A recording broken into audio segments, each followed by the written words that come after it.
Okay, so imagine this. You step into a big beauty store, right? Mm. It's like this kaleidoscope of colors. Shelves are just overflowing with, every product you can possibly imagine. Right. Everything. But as you're walking through the aisles, you start to get this quiet feeling. It sort of creeps in. Yeah. That feeling that, well, nothing here seems like it was actually made for your skin. Right. It's not about the price, is it? Exactly. It's not the cost. It's this deeper sense of absence. Yeah. Like you're not reflected there in this place that's supposed to be all about celebrating beauty. And that feeling, that subtle but, really profound exclusion, that was Rihanna's reality, apparently, growing up. Yeah, consistently. And instead of just, accepting it. Which many people might have done. Right. She channeled that frustration into, well, an absolute revolution. One that really shook up this massive multi-billion-dollar industry. Yeah. Right to its core. It's actually fascinating when you think about the impact of that kind of exclusion day in, day out. It must be. We often talk about market gaps, in terms of products missing. But this was a gap in representation, a feeling of not being seen. Invisible. Exactly. Not belonging in a space that claims it's for everyone. And it wasn't just like a small inconvenience. No. It was this pervasive sense of invisibility. And that became the emotional fuel, the catalyst for this huge shift. It pushed an artist, already a global icon, to challenge the very foundations of what was then like a $450 billion beauty industry. Wow. Turning that really personal frustration into this undeniable global movement for inclusivity is quite something. It's an incredible origin story, isn't it? Because, when you mention Rihanna, most people, they immediately think pop superstar. The music, yeah, Grammy winner. Chart-topping hits, fashion Right. icon. But she has, truly astonishingly cemented herself as one of the world's richest self-made women. That's the key part, self-made. Think about that statistic for a second. As of 2023, her estimated net worth, around $1.7 billion.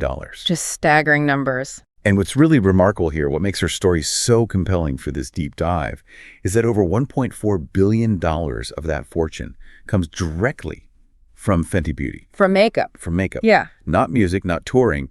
How did one woman pull that off? Mm-hmm. How did she achieve such a massive financial shift in an industry that had operated in this, let's face it, often exclusive way for decades? And that's exactly the core of what we want to get into today. This wasn't just about, launching another product line. Yeah. It was about fundamentally changing the entire industry's blueprint. So we're going to explore the mindset, right? The strategic thinking, the decisions behind those billion-dollar moves. Moves that were really rooted in something deeply personal. Exactly. Rooted in this personal but also really socially impactful vision.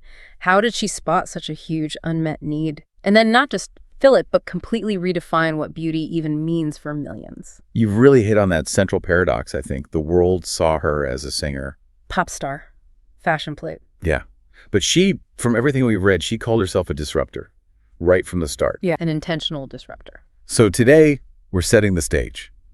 We want to uncover how Fenty Beauty didn't just sell cosmetics.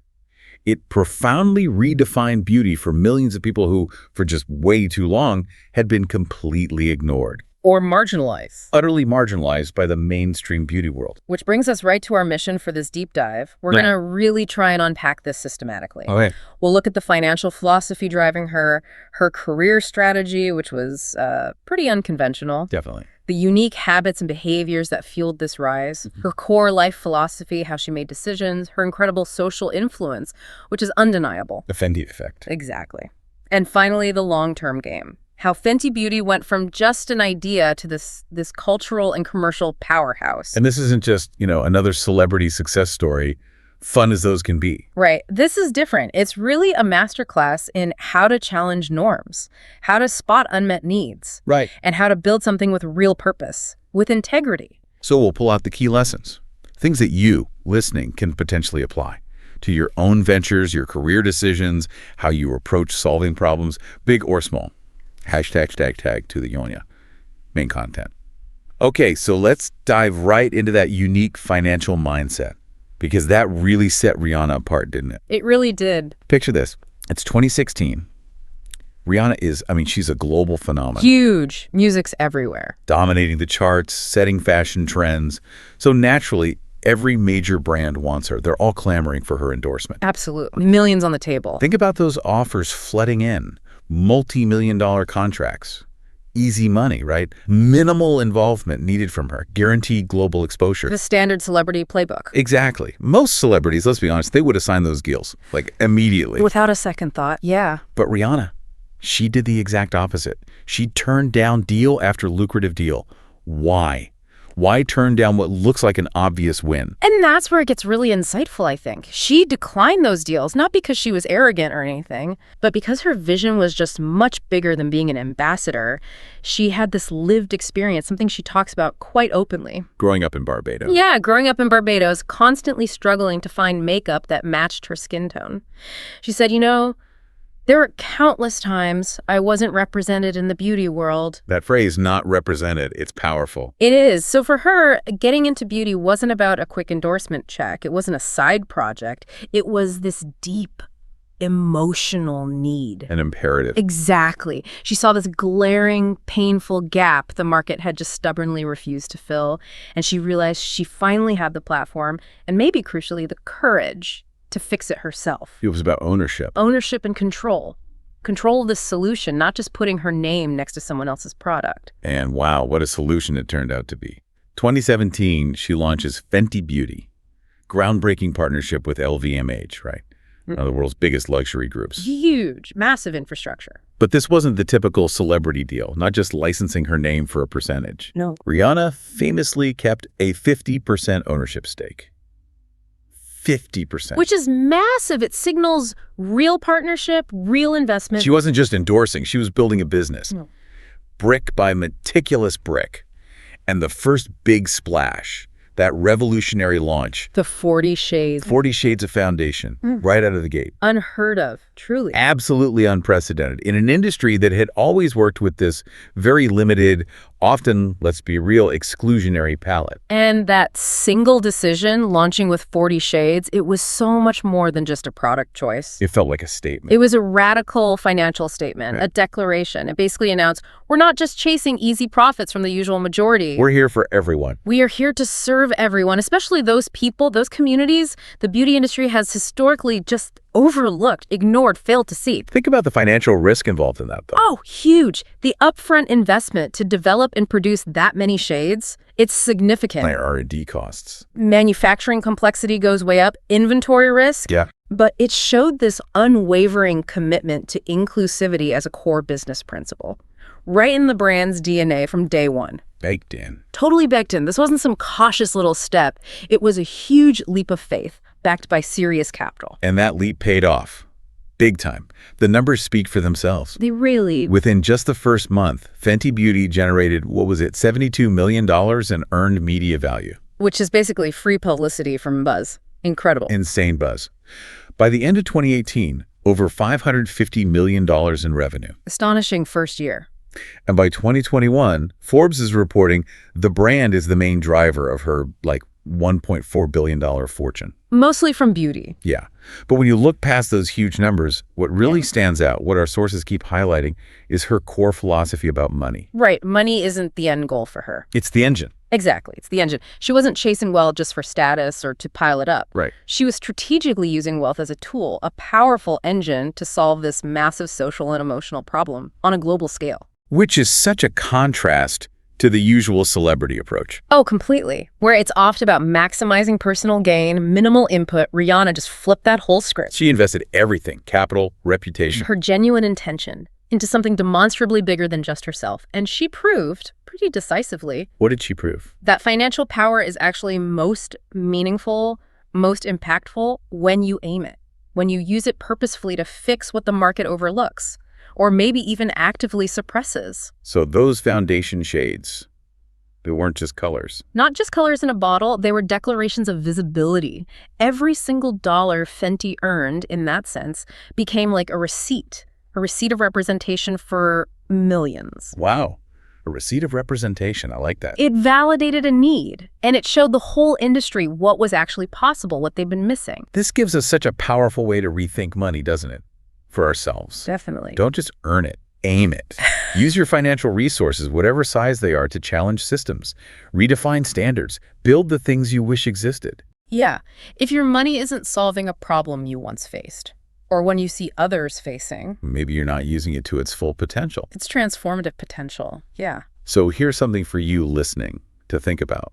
What would really change in your life, your career, your impact, if you stopped using money mainly to, say, boost your own image? And started using it to actively rewrite the rules, to build what's missing for others. It's a powerful question. Tag to career strategy and wealth building. It is a powerful question, and it ties directly into her really unconventional career strategy and how she approached building wealth. Yeah, that traditional celebrity playbook. Yeah. It's pretty simple, right? Build a name, leverage the fame, brand deal. Get that passive income flowing. Exactly. Ride it out as long as you can. But Rihanna, as we have seen, she just didn't play by those rules. No. Instead of just being the face of someone else's empire. She made this deliberate, almost counterintuitive choice to build her own. On her terms. On her exacting terms, with this long-term vision that, honestly, very few entertainers ever really dare to pursue.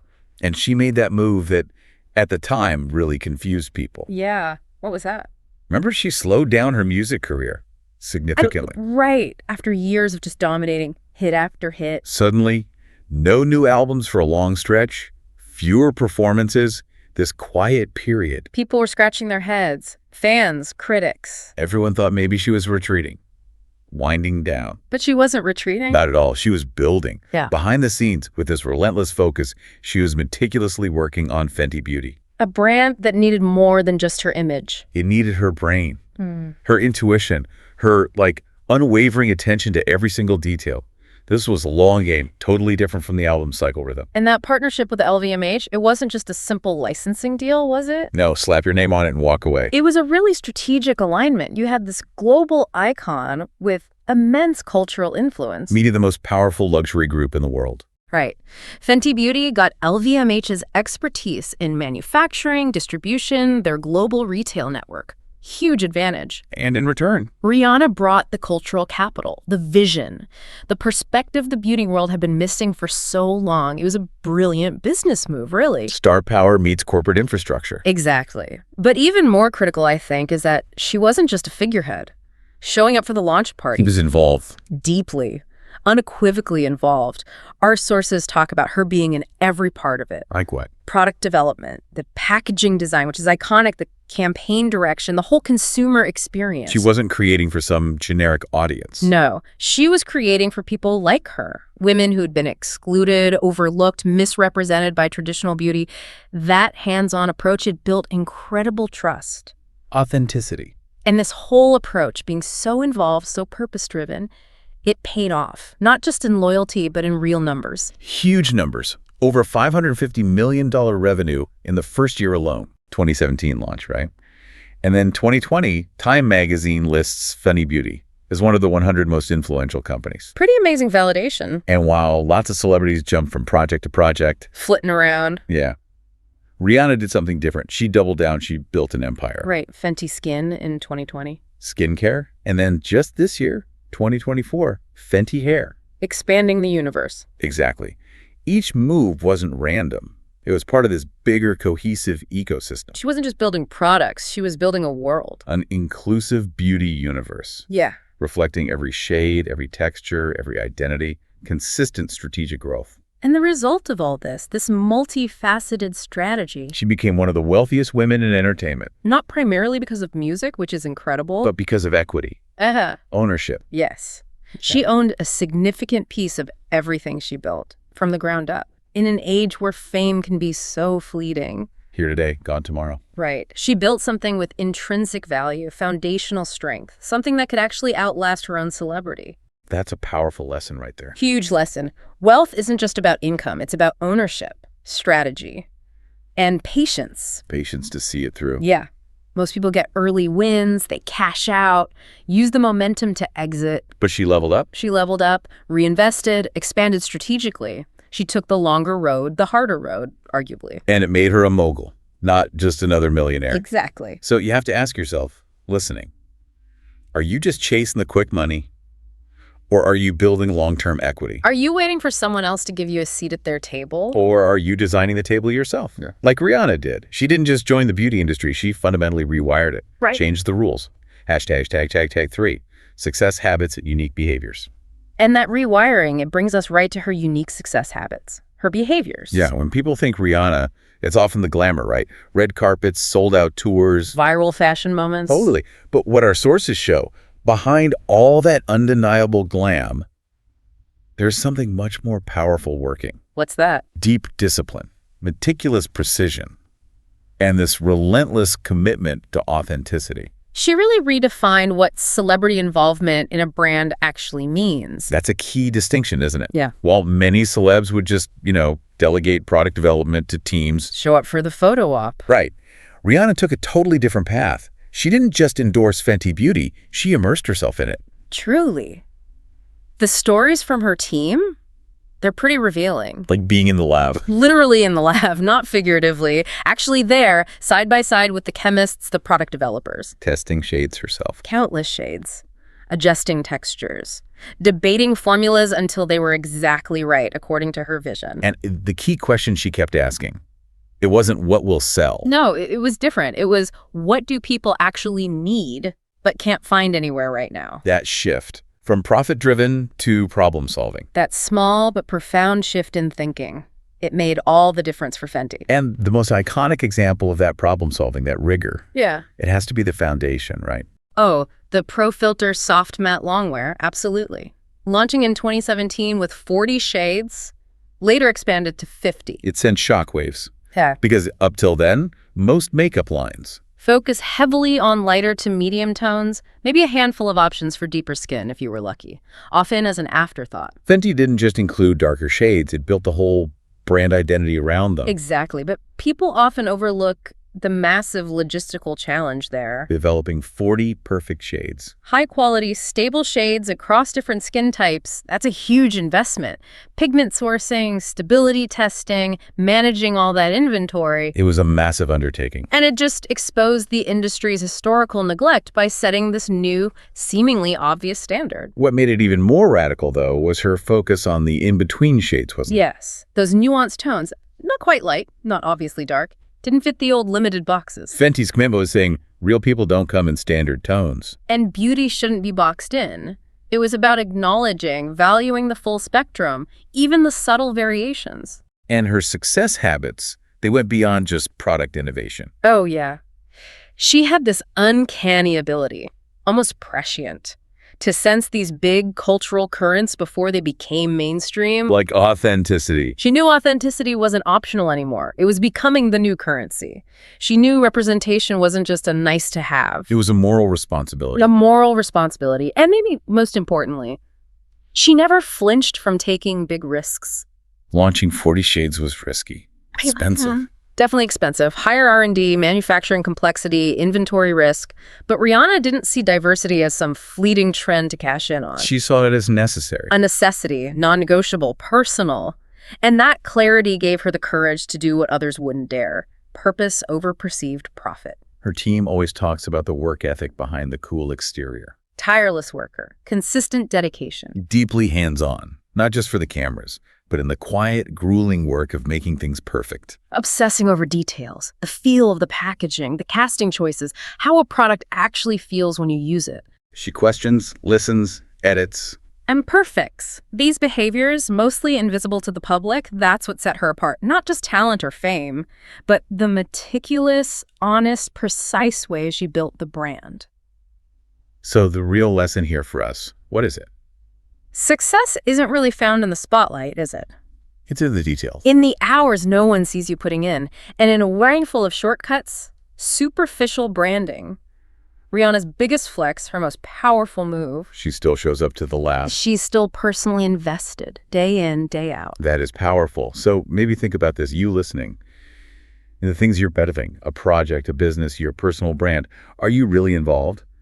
Or just lending your name? Are you cutting corners, or are you meticulously setting new standards? For excellence, for integrity. Because those habits nobody sees. Yeah. They ultimately define everything people eventually will see. #tech4, life philosophy and decision-making. And that level of deep involvement, it speaks directly to her core life philosophy, doesn't it? And how that shaped her decisions. Yeah, long before she was a billionaire icon.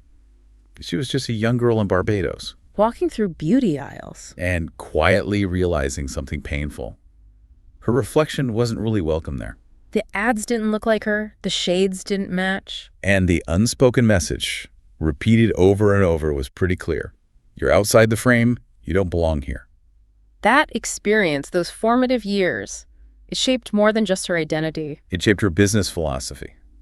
Fundamentally, For Rihanna, beauty was never just about products or trends. it was about visibility, belonging, recognition. Yeah.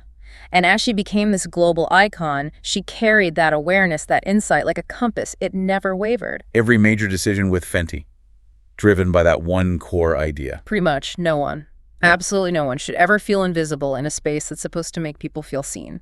Empathy is the starting point. Totally. So when the industry narrative kept telling her inclusion is risky, it's too niche, it's not profitable for the mass market, She didn't flinch, didn't hesitate, didn't retreat. She expanded. She doubled down, hiring models of every shade, size, gender. featuring women with vitiligo, men wearing lipstick, black skin tones that had literally never been in a mainstream beauty campaign before. And not as a gimmick. No, not as a cynical marketing tactic or some performative diversity checklist, but as a genuine, authentic reflection of reality. Her reality. The world's reality. Her approach challenged more than just business models then. It challenged deep cultural defaults in beauty and beyond. You know, traditional beauty, perfection was so narrowly defined. Eurocentric features, flawless skin. Idealized proportions. Rihanna, with Fenty, just redefined perfection as authenticity. The message being, Simple but powerful. Beauty isn't about erasing differences, it's about celebrating them. All of them. and this philosophy directly impacted how she made decisions for the brand. Absolutely. She didn't chase market trends. She followed emotional truth. Her filter became, who is missing? Who is missing from this picture? And then, with total conviction, she created for them. Every campaign, every shade expansion, every new product filtered through that question. Yeah, ensuring the brand's soul stayed intact. Its purpose remained clear. The impact of that launch, Fenty's launch, it went way beyond just new product options, didn't it? Oh, far beyond. It offered validation. Crucially, Validation. for millions of people worldwide, it was the very first time they truly saw themselves represented in a mainstream beauty brand. Not as an afterthought. Not as a niche, but as the priority. That kind of impact, psychological, emotional, it's huge. Yeah. Goes way beyond cosmetics. It builds deep trust, cultivates unwavering loyalty, forges identity, and critically, it turns customers into communities. So in many ways, her biggest innovation wasn't a foundation formula. No, it was transforming beauty into this expansive, welcoming space of belonging. She showed that a brand doesn't just sell products, it tells people where they matter. Her decisions weren't just about scale or market share. They were about soul. She wasn't just optimizing for reach, she was maximizing relevance. That's why people didn't just buy Fenty. They believed in it because they felt seen, finally. So here's a question maybe worth sitting with. In your own work, your projects, whatever you're building, who's still missing? Are you building mainly for the comfortable center, the established majority? Or are you intentionally reaching towards the margins, towards those who've been overlooked? Because sometimes the most powerful thing you can do, it isn't adding another feature. It's making someone feel like they finally belong. #5. Power thinking and social influence. And that sense of belonging leads us right into what we're calling power thinking and Rihanna's undeniable social influence. Yeah, when Fenty Beauty launched in 2017, it wasn't just another product drop. No, it was a cultural earthquake. Within weeks, it was crystal clear. Rihanna hadn't just entered the beauty industry to, participate. She came to challenge it, to confront its biases, to force this complete recalibration of everything the industry had accepted as standard for decades. What was so striking about her influence wasn't just the sales numbers or the media buzz, right? No, impressive as those were, it was the speed and decisiveness of the industry's response. Suddenly, these established brands, the ones with maybe 8 or 12 shades forever, Scrambling, desperately scrambling to release 30, 40 new shades of their own. companies that had never featured dark-skinned models, suddenly changing their ads. Executives who dismissed diversity as unprofitable, now talking about inclusivity as their top priority. That ripple effect, It got a name, didn't it? The Fenty effect. It became this key case study showing how huge cultural capital When paired with real intention. and flawless execution can literally bend entire industries to its will. She proves something the business world resists, right? That doing the right thing ethically isn't just ethical, it's incredibly profitable. Representation isn't charity, it's smart strategy, a winning strategy. But here's where it gets even deeper, I think. She didn't just set a trend others followed. No, she shifted the entire power dynamic. How so? Well, before Fenty, beauty norms were mostly dictated by legacy corporations, often through purely Eurocentric lenses, shaped by decades of exclusion. Right. Rihanna, with one move, just flipped that lens completely. She didn't ask permission, didn't wait for validation from the old guard. She just brought people into the spotlight. People who'd always lived in the shadows, empowering the unrepresented to define beauty for themselves. And that influence, it spread beyond beauty. Oh, yeah. Subtly, but powerfully. Influencing fashion, advertising, even corporate DEI frameworks started shifting. She showed brands that being first to truly include. Wasn't just a moral win, it was a competitive advantage. And what's fascinating is how she did it. Not by shouting. No grandstanding. Her campaigns weren't about tokenism or performative stuff. They were smart, elegant, subtle, powerful. She made diversity look normal. Exactly. Normal, not forced. And that really is the core of power thinking. What is it? It's the ability to shape conversations without shouting, to move huge, entrenched systems without needing a traditional seat at their table. Because you've built a new table. Because you've already built a new one. Yeah. Yeah. Rihanna didn't just infiltrate the old structure. She reconstructed its entire blueprint. True power is authorship, not just participation. And a huge part of that lasting influence. Yeah. It came from consistency. Simple, but so hard to maintain consistency. She didn't just launch with inclusivity and then walk away. No. She reinforced it with every new product, every casting choice, every expansion into skin, hair. That consistency built credibility. Meticulously, piece by piece. And that credibility built deep trust, which is a currency far more valuable than any marketing budget. Or viral moment. Exactly. And this consistent, intentional approach, it makes Rihanna more than just an influencer. She's a transformer. A true transformer. Not just someone with reach, but someone with the proven ability to reroute cultural currents. That's the difference between popularity and power. Fundamentally, popularity follows trends, power creates them, shapes the landscape for everyone else. So the question for you listening becomes, are you aiming just for attention? Fleeting attention? Or for lasting impact? Are you actively shaping your niche, defining its standards? Or are you just waiting to be included in someone else's framework? Because real influence isn't about being everywhere. It's about being so precise, so intentional, so authentic. That when you speak, entire industries have to listen. ###6. Crisis strategy and long-term game. Which brings us neatly to Rihanna's long-term game and her pretty remarkable crisis strategy. Yeah, in the business world, it's often fast rise, quick peak. And then fade away. Trends shift. Attention moves on. Yesterday's innovation is tomorrow's clearance item. Exactly. But Rihanna, from the very start of Fenty, she never planned for it to be just another trend. She was playing the long game, building for endurance. Right from day one. So the real test came after that initial hype died down, after the headlines cooled. Yeah, and competitors started trying to copy her approach. The big question was, would Fenty stay relevant? Could it expand without losing its core values, diluting its principles? And Rihanna's answer to that, it was quiet, methodical, but unmistakably strategic. Not about quick pivots, more about deliberate expansion. Yeah. Like 2020, mid-pandemic, Yeah. chaos in the industry. Right when many companies were retreating, pulling back, Rihanna did the opposite. She launched Fenty Skin. A unisex skincare line built on simplicity, sustainability, and inclusivity. It wasn't flashy or opportunistic. It was measured. Carefully measured. She understood people were rethinking routines, craving authenticity, seeking products aligned with their values. Fenty Skin was the answer to that specific moment, reading the room beyond the noise. And then 2024, Fenty Hair. Another strategic leap, a comprehensive line for every hair texture. Coils, curls, straight. Filling another massive gap, right? The industry had ignored textured and afro hair in premium spaces for so long. Absolutely. And again, she didn't just slap her name on it. Sources talk about her being in the lab, personally. Talking about her own hair struggles. Openly, vulnerably. Making education, transparency, representation central to the brand's story.